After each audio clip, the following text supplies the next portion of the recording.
Hometown History is brought to you by Best Fiends. My favorite movie to watch growing up was White Christmas, and even to this day, it's still a strong classic in my book. Things have come a long way since we were kids. It seems like each year there are new movies and books out that turn into an instant classic. You know what's an instant classic in my book? Best Fiends. If you've never played it before, it's the top-rated puzzle adventure game you can play on your mobile devices. Personally, I enjoy a friendly challenge, which is why all of my friends compete with me to see who can stay in the lead.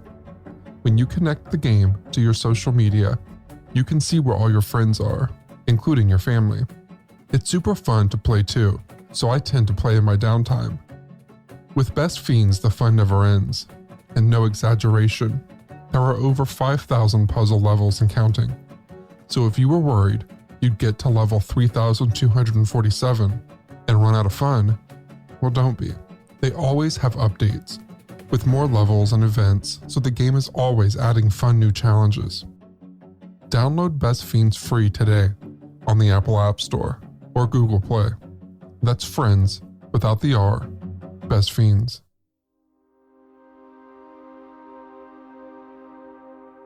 George Dibburn, who we profiled in our last episode, was a really nice guy, and he was easy to like, but I think you're going to love Diogenes. Okay, maybe you won't love him, or even like him very much, but you're going to like him, at least a little, because he's like a funnier, smarter version of your most antisocial impulses, run wild. He wasn't particularly nice, and he lacked Dibburn's naive idealism, but he was a genius, a legend, a maverick, and also kind of an idiot all at once. You might think of Diogenes as the misfit of all misfits, the godfather of all those rejects who defy the norms of traditional society and put the rest of us on trial for our conventional suburban lifestyles. In contrasted with the earnest, but relatively humorless manifestos of Dibburn, Diogenes is a breath of fresh air. He was born in Sinope, in modern-day Turkey, when it was under Greek control in 412 BC, at a time when the best philosophers were public celebrities. Think of a combination of Kardashian fame and the respect given to a physicist like Stephen Hawking. So it makes sense that when Alexander of Macedonia, also known as Alexander the Great, visited Diogenes' final hometown, Corinth, toward the end of his life, he sought out the celebrated philosopher. The encounter that followed would be one of the more memorable in both men's lives, and a bit baffling for Alexander, who seemed to intimidate pretty much everyone but this rogue Corinthian sage. Before we get to that, you should know that the two men had a history. Diogenes had been captured by Alexander's dad, King Philip II, during a bloody campaign in Greece. Philip had heard rumors that Diogenes was spying for his enemies and confronted the philosopher with charges of espionage that would have warranted his execution. Diogenes responded by simply saying, "I most certainly am a spy, Philip. I spy on your absence of wisdom and common sense, which is the only thing forcing you to go and gamble your kingdom and your life in a single moment." After that, Philip left him alone. Maybe he was convinced no actual spy would talk like this, or maybe he realized Diogenes was too aloof and independent for the intrigue of spycraft. Or maybe kings just have a small soft spot for that kind of bravado.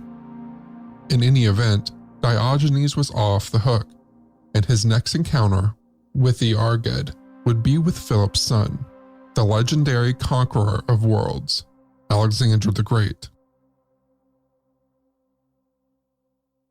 Alexander seemed to share his father's soft spot for eccentrics and made it a point to locate Diogenes on his lone trip to his hometown. When the warrior king found the philosopher, he was sleeping outside in the middle of the day. At the time, Alexander was arguably the most powerful man in the world. His kingdom stretched from Africa to India and throughout his life he won every single battle he ever commanded. His fame and glory had been rivaled by maybe a handful of people in human history. Even today, millennia later, we call him the Great. When he woke the sleeping Corinthian, out of respect for the older man, he asked if there was anything he might do for him, with the greatest kingdom in the world at his disposal. Diogenes responded, "Yes, you can move about 3 feet to the left. You're blocking the sunlight." And just in case the king hadn't realized how unimpressed he was with all his wealth and power, Diogenes distracted himself with a nearby pile of human bones instead of paying attention to his famous guest. When Alexander asked what he was doing, Diogenes responded, "I'm searching for the bones of your father, but cannot distinguish them from those of a slave." The whole episode was a bit jarring, but Alexander was not a petty person. He was a genius too, of a more conventional kind, and greatness recognizes greatness. He quieted the outrage of his servants and said to them, "If I were not Alexander, I would want to be Diogenes." To which Diogenes replied, "Even if I were Alexander, I would still want to be Diogenes." Diogenes wasn't saying he was the better person. He wanted Alexander to know that his life of poverty made him happier than Alexander's power and prestige ever could. He wanted Alexander to know that all the glory and all the money in the world would never satisfy his deepest longing, would never make him whole. So when Alexander offered him the world, Diogenes essentially declined. And Alexander knew deep down that Diogenes was right, which is why he said what he did. This one exchange goes a long way to framing the philosophy of this singular person. He lived in poverty with no possessions and barely any clothes. He spent most of his life in the streets and lived the life of a slave and a beggar, believing that true happiness and contentment has nothing to do with status or material wealth. A later philosopher, who was a fan of Diogenes, Epictetus, summed up his hero's idea of what it means to be a good philosopher. It is his duty, then, to be able with a loud voice to say like Socrates, "Men, to where are you hurrying? What are you doing, wretches? You seek for prosperity and happiness, where they are not, and if another shows you where they are, you do not believe him. Why do you seek it? In the body. It is not there. In possessions, it is not there. But if you do not believe me, look at Croesus. Look at those who are now rich. With what lamentations their life is filled. In power, it is not there. What do the powerful say? Hear them when they groan, when they grieve, when on account of their glory and splendor, they think that they are more wretched and in greater danger. Is it in royal power? It is not. If it were, Nero would have been happy, and Sardanapalus. But neither was Agamemnon happy, though he was a better man than Sardanapalus and Nero. What then is the matter with you? That part of you, whatever it is, has been neglected by you and is corrupted. The part with which we desire, with which we avoid, with which we move toward and move from things. What kind of people are your enemies? Wise or foolish? If they are wise, why do you fight them? If they are fools, why do you care about them? So much of Diogenes' philosophy is refreshing common sense. The things we spend so much of our lives chasing meant nothing to him. Reputation didn't matter to him at all, and in spite of all of that, he appears to have reached a rare level of authentic contentment. But while Alexander claimed to want to be Diogenes, few others would desire that privilege. Diogenes' life was full of hardships and lacked almost all of the material comforts the rest of us require. For many years in Athens, he slept outdoors in a large clay wine jar. and his personal relationships were often strained. His hatred of pretense and fancy philosophizing had a way of putting him at odds with other philosophers. When Plato, arguably the greatest of all philosophers, referred to men as featherless bipeds, Diogenes carried a plucked chicken into the center of his famous academy and announced, "Behold, I have brought you a man." The academy quickly changed its definition of a human being to include the claws with broad, flat nails to avoid further mockery. Plato referred to Diogenes simply as Socrates gone mad, and at times he certainly looked like he had lost his mind. He would wander the streets of Athens with a lit lamp in the middle of the day, claiming to look for one true human being. He hated the corruption and dishonesty of civilized society and was always listing off the ways in which people violated and denied their own humanity. Diogenes spent his life making demonstrations of this kind, asking those around him to live more honest and more virtuous lives. He constantly ridiculed the hypocrisies of civilized society and lived out his ideals for all to see. But there was admittedly a downside to all of this free thinking. When a guy is willing to make fun of Plato and stare down Alexander the Great, he's going to do pretty much whatever he wants, wherever he wants, and whenever he wants to do it. So, Diogenes went to the bathroom in the middle of the street and performed every other bodily function you might think of in full view of the horrified public. This is the kind of person who doesn't put on pants in the morning.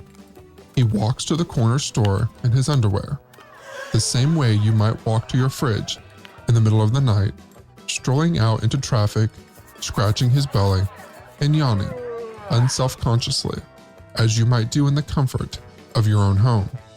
Except he's not in his own home, he's on Main Street, and he might not be wearing underwear either.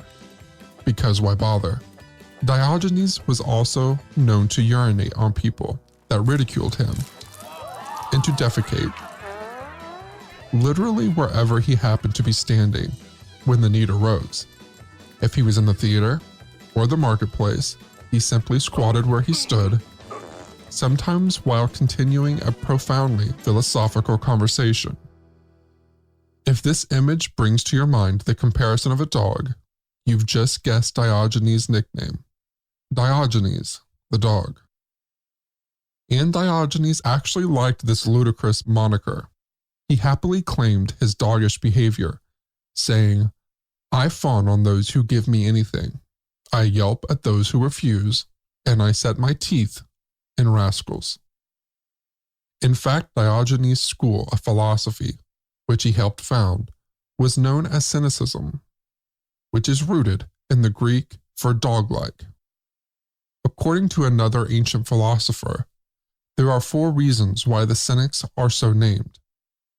First, because of the indifference of their way of life, for they, like dogs, eat and make love in public, go barefoot, and sleep in tubs and at crossroads.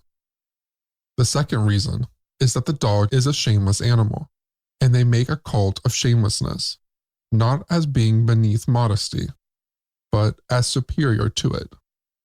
The third reason is that the dog is a good guard, and they guard the tenets of their philosophy.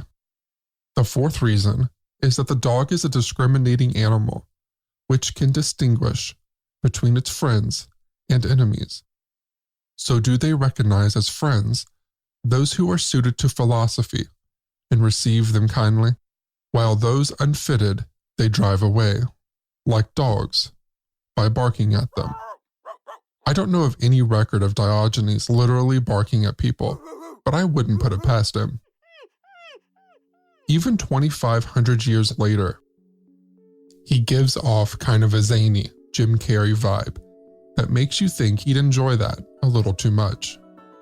Paintings of Diogenes actually came to represent him as a dog, a joke he would have appreciated.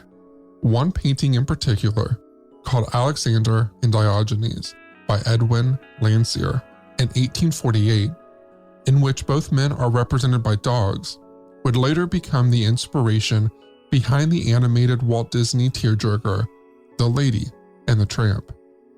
In spite of his bizarre behavior, Diogenes continues to inspire freethinkers to this day, with his total renunciation of polite society and suburban norms. And you have to admit, his shameless simplicity and refusal to take himself seriously is attractive. Listen to Epictetus' portrayal of the voice of Diogenes as it comes down to us through the ages. And how is it possible that a man who has nothing, who is naked, houseless, without a hearth, squalid, without a slave, without a city, can pass a life that flows so easily? See, God has sent you a man to show you that it is possible. Look at me, who am without a city, without a house, without possessions, without a slave. I sleep on the ground. I have no wife, no children, no praetorium, but only the earth and heavens, and one poor cloak. And what do I want? I am without sorrow. I am without fear. Am I not free? Did I ever blame God or a man? Did I ever accuse any man? Did any of you ever see me with sadness in my eyes? And how do I meet with those whom you are afraid of and admire? Do not I treat them like slaves? Who, when he sees me, does not think that he sees his king and master?